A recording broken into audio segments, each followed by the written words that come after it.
Hello again, fellow Mystery Files. Today I begin my three-part series ranking all of the novel adaptations that aired as part of Agatha Christie's Poirot, starring David Suchet as Hercule Poirot. That aired on ITV for many years. I'm primarily focusing on the changes the adaptations made to the novels rather than the overall production of the episodes, as I almost never have any issues with the casting or the acting or the costumes or anything like that. The production value of these adaptations is almost always fantastic. I have no issues with that. But I do think it will be interesting to talk about what the show did to some of these novels, which is both good and bad. This video covers the bottom 11 adaptations. I will be spoiling both the novels and the episodes, especially if parts of the ending have been changed, so fair warning there. Starting at number 33, and this will come as to no surprise to anyone who watched the series. This is, without fail, described as the worst adaptation in the series, and that is the adaptation of Appointment with Death. What were they thinking with this one? I have no idea why so many changes were made to the story, as it desperately needed a good adaptation, and this isn't it. And one would think an Agatha Christie with Tim Curry in it would be fantastic. Instead, we get the worst episode of the entire series. So many new characters were added for no reason, as well as just really bizarre subplots. Lord Boynton, who is Tim Curry, is looking for the head of John the Baptist, and we have this strange human trafficking subplot involving the nun who tries to kidnap Ginny. There's Nanny Taylor, another new character who beats the Boynton children, and we see a lot of these beatings, and it's very uncomfortable. And this is in flashback, not in the present day as adults. Nanny Taylor experiences this very cruel and brutal death where she relives all the beatings she gave to the children and is essentially tortured to death. All of these things come across as almost cartoonish. They're not even well incorporated into the story.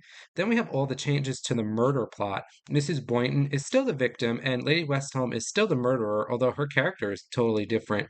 She is no longer an MP, but a travel writer, and Dr. Gerard is now her accomplice. The murder plot is so bizarre where they drug Mrs. Boynton into paralysis and then murder her after she is believed to be dead by stabbing her in front of everyone else. And they use a ball of wax filled with goat's blood to fake her death. And all of this is just so ridiculous and convoluted. It's such an un-Christie like plot to almost be offensive. And Lady Westholm and Dr. Gerard commit suicide at the end in this very over dramatic sort of way that it's really hard to take seriously. A lot of the good parts of the novel are omitted, like the line, "You do see she's got to be killed," which really set up the novel fantastically. I have nothing positive to say about this adaptation, so I left it in last place at number 33. At number 32 is an episode that on paper didn't really change that much, but in effect changed quite a bit, and all for the worse, and that is Taken at the Flood. The changes here weren't really major at first glance. Aunt Kathy changed from being a Claude in law to a Claude, which is something I think the writers forgot at times because it's portrayed very inconsistently. I don't like how Kathy now makes anonymous, rude phone calls to Rosaline, which adds nothing to the plot and was completely unnecessary. But for me, the worst part of this adaptation is that David's motive has changed. The theme of the novel is that David saw an opportunity and seized it for his own benefit. He took the risk and it paid off for a while, and then when it didn't, he gave it up. But in this adaptation, David planned the murder of Gordon Claude and his household so he could claim the money. He rapes and impregnates the housemaid who becomes the fake Rosaline, and this just gives the entire story a different feel, and I don't like it. There is a lot of more religious overtones and weird incestuous love David has for Rosaline. It's counter to the theme of the novel. This was at a time when the show added a lot of weird elements for dramatic effect that mostly failed, in my opinion. I hate the ending where David threatens to blow up the pub.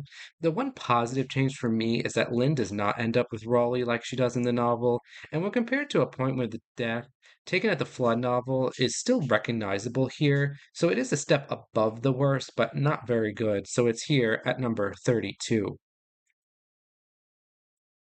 At number 31 is a disappointing one for me because it is one of my favorite Christie novels, but the adaptation is bad, and that is After the Funeral. To be fair, this novel is difficult to adapt. Anything with an impersonation as part of the plot has its own difficulties, but I thought Miss Gilchrist's impersonation of Cora at the funeral was a bit obvious, but I appreciated the effort and there wasn't any like mean tricks done with it to deceive us. The series is set in the 1930s, which poses another problem for this story, which is very much the product of the post World War II era. But all of these things and more just really blunt what I think makes the novel so good. There's so many small changes as a result of this, such as the pier and the painting having burned down rather than blown up in the war, and Miss Gilchrist losing her tea shop to a rival rather than food rationing, but it just doesn't have the same impact as the novel does. The Abernathy family tree is simplified, which is probably for the best in an adaptation where you don't have all this time to explain the relationship, so George becomes Helen's son and Gregory Banks is cut. But I hate this subplot of Susanna, who is Susan in the novel, having an affair with her cousin George, who is played by Michael Fassbender. Susanna is this over the top missionary and adds nothing to the episode. There is also some added shenanigans revolving Richard's will, where officially the estate is divided up as it was in the book, but here Richard left everything to George, who is secretly his son, and George switches the wills. I mean, this isn't the worst thing, but I didn't need it, and I felt it was unnecessary. It also messes up Miss Gilchrist's plan because if the real will had been read, then she would have no reason to murder Cora. But this loophole is never even mentioned in the episode. It's all a bit of a mess, but not a total and complete disaster, but not good either. So it comes in here at number 31. At number 30 is another novel that has its themes ruined, but the addition of completely unnecessary subplots, and that is Cards on the Table. And I consider putting this one lower as it makes a lot of really strange and bizarre changes.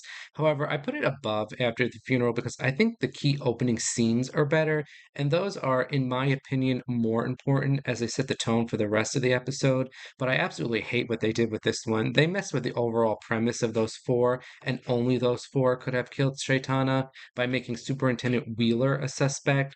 They get rid of Battle and Race, which is a shame because their replacements are mostly duds here. There's a ridiculous subplot of Shaitana blackmailing Wheeler because Wheeler is gay, and that comes with all the usual tropes and jokes as one would expect for this time. Rhoda Dawes and Anne Meredith essentially swap personalities, and it is Rhoda who killed Anne's employer and whom drowns in this version.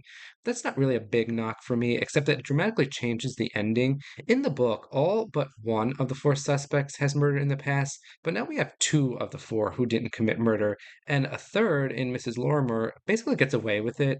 She doesn't die, and she isn't brought to justice.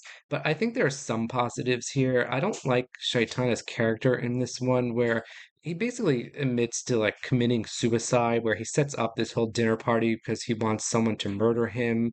Where in the novel he's this life-loving, eccentric man. Zoe Wanamaker as Ariana Oliver is fantastic as always, and I feel the adaptation overall captures the spirit of the novel more than something like After the Funeral, so I put Cards on the Table here at number 30. At number 29, and somehow this novel actually moved up when compared to its position on my novel ranking, and that is Hickory Dickory Dock. And the show, quote unquote, solves the problem of the racist depictions of some of the characters by eliminating every person of color from the adaptation, which is a creative choice I would not have gone for. It would have been better if they just portrayed these characters in a better light instead of ditching them altogether. I think the biggest problem is that the show didn't fix any of the other problems with the plot, which is largely lacking in the book. In other adaptations where the novel's plot was a little thin, the show beefs it up, but here they left it largely intact. In fact, they actually weakened the plot, in my opinion, by changing around the motives to be even more contrived and unconvincing. There is some added subplot about the Jarrow March, but this is also anachronistic for the time in which the film was set. The reason why this one is higher than the others so far is because it doesn't have anything ridiculous going on other than the score, which is really bad in this episode. And I won't probably won't say that about another episode. They repeated this like hickory dickory all the time, and the shots of the mouse running around are enervating after about the second time it happens, and it happens probably like 2 dozen times. Overall, it's not the best adaptation, but not the worst, so it comes in at number 29. At number 28 is an adaptation that doesn't have any wackiness about it, but I feel it toned down the story considerably, and that is Hercule Poirot's Christmas. And this is another where it doesn't seem as if a lot changed, but a lot really did. I don't care for the opening sequence where we see Superintendent Sugden's mother, which is just a huge giveaway that she's important, and we see her randomly throughout the episode. The ending is bad, where Poirot and the Lees confront Sugden and his mother, and it feels very overdramatic and unnecessary. I think the biggest issue for me is the cutting of characters. This adaptation cuts both David and Hilda Lee as well as Stephen Farr, and their roles are divvied up up amongst the other characters, but I think this severely hinders the tyrannical nature of Simeon Lee. He now has two less sons, so the reveal of Sugden as an illegitimate son really lacks the punch it does in the novel because his character has been toned down so much. There's a lot less focus on Simeon Lee's womanizing and the cruel way he treated his family, especially his late wife. There's a lot less focus on blood, which is crucial in the novel both as a clue and as a theme. I didn't feel like the tension was as palpable amongst the leads as it was in the book. The only addition I enjoy is this subplot of Poirot trying to pick out a Christmas gift for Jap, as it really shows their friendship and how much each one cares for the other. It's a very nice moment for the show, but that is the only major positive I have for it, so it comes in here at number 28. At number 27 is an adaptation that I think makes some good changes, but also some questionable ones, and that is Dumb Witness. And I'll start with the positives for a change. I like that Poirot meets Emily Arundel in this episode. In the book, he did not. We do lose out on all the shenanigans of Poirot pretending to purchase Little Green House, but I do think that is for the better overall to have Poirot meet and interact with Miss Arundel. It's also better that the viewer witnesses her death rather than learn about it passively. I appreciate that Bella does not commit suicide and is instead arrested. I don't think she's a character that deserves the sympathetic way out. Bob is very much better visually in this episode, where I thought on the page he sometimes comes across as really awkward and cringy. But that is where the positives end. I think the end part of this episode is mostly bad. Dr. Granger has an expanded part, and he is murdered, and it's so obvious what happens here. He calls Bella on the phone because he wants to tell her husband Jacob that Miss Arundel was poisoned via phosphorus, but he tells this to Bella instead, and then he's murdered, and it's pretty obvious it's Bella at this point. Dr. Granger also has a weird romance with Miss Lawson, and Jacob's character is changed significantly for the worse. In the book, we are led to believe he is violent and evil, but that's simply a lie Bella tells. But in this adaptation, we are led to believe that he is actually all of those things, which isn't particularly great. Charles is now a speedboat racer, which is fun, but also wastes a lot of time at the beginning. Charles and Teresa also break into the house to burgle the possessions from Miss Lawson, and I feel all of these changes were largely negative. But I understand they probably needed to fill in some time because of the changes they made earlier with Poirot, so it's at least reasonable for it to be in here. But I have Dumb Witness here at number 27. Number 26 is an adaptation that I really don't like, but I put it this high because I recognize this is a difficult one to adapt, and that is The Murder of Roger Ackroyd. What makes this novel so good is the twist ending where we learn the narrator, Dr. Shepard, is the killer. However, that is not really feasible to pull off in a visual adaptation like this one, so Dr. Shepard is more or less just another suspect, although there are hints to him narrating the story somewhat. A lot of the major characters are cut, which I understand they had to limit the cast for this, but I don't see why Miss Russell and her son had to be eliminated, as they were a huge part of the novel. Caroline Shepard is significantly toned down, and her role is reduced significantly, although I really love the scene where she finds her brother's notebook and learns the truth about what happened, which she never does in the novel. Roger Ackroyd is now a factory owner, and we have a very lengthy scene involving a chase through the factory that just goes on way longer than it needs to. Overall, this is not a good adaptation, but I understand the difficult choices that had to be made, and it is difficult to adapt this one properly on film. So I think the knocks against the murder of Roger Ackroyd are much more justifiable and unavoidable. So I placed it here at number 26. At number 25 is an adaptation that moved up considerably from where I had it in book form, and that is Elephants Can Remember. And the adaptation changes a lot here, and it's all necessary. I can't say I'm a fan of this plot either, but it is an improvement from the novel. All of the Ravenscroft murder plot is still there, but there is now a new murder, that of Dr. Willoughby's father, and this is really Poirot's main focus for a while. There's a lot of strange torture slash mental health treatments in this one, which, is really bizarre, but they had to do something to get the story going, so I'm not going to be too tough on it. Dolly now has a daughter in this one who is Dr. Willoughby's mistress, and the killer in the first murder, which is pretty obvious from the get go. There aren't too many additional characters who could be suspects. I think the time change really affects this novel more than any other. The original is set in the 1970s and a full 40 years or so after the adaptation. and this is just affects the mood and whatnot. It just gives the story a different vibe than what I was expecting. But again, this is an improvement over the novel, even if it has a lot of weirdness about it. So I did place it here at number 25. At number 24, a very similar situation, and that is The Big Four. And again, a lot had to be changed here to make the adaptation work, and I think they do a fair job with it. It's still The Big Four, so naturally it has a lot of oddness about it. There is somewhat coherent plot lines running through this, involving the actor Claude Durrell, who's attempting to woo an actress named Flossie Monroe, and he creates this elaborate plot to impress her, which I bought, but it wasn't the best plot imaginable.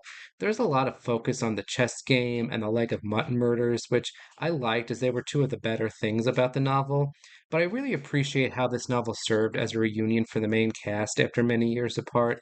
Miss Lemon, Hastings, and Japp all reassemble for Poirot's fake funeral, and these scenes are wonderfully acted and moving. There's a lot of suspense in this one, and it works. I think because so much had to be changed that even if you are familiar with the original story, you don't quite know what's going on here anyway.